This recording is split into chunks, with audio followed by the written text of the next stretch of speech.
Hello बच्चों, let's see this question. The question says why can not astronauts on the moon talk to each other as on earth.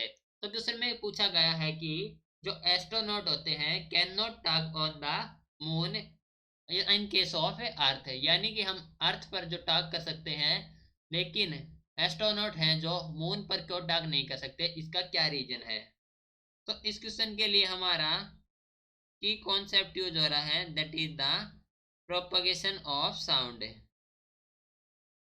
Propagation of sound. Okay, तो जो sound होती है हम जानते हैं कि साउंड के प्रोपगेशन के लिए रिक्वायरमेंट होती है मीडियम की। ठीक है, लेकिन जो मीडियम है यानी कि जो एटमॉस्फेयर है उसकी रिक्वायरमेंट होती है।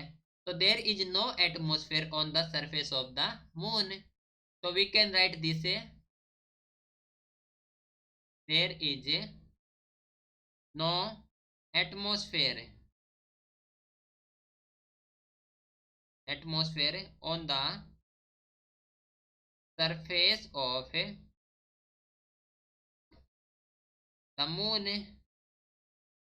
ठीक है, सरफेस ऑन द मून, तो हम कह सकते हैं कि no medium in between.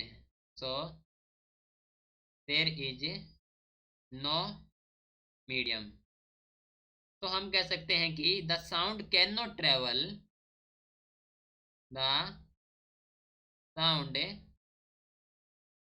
Can not travel from one astronaut to another astronaut on the surface of moon।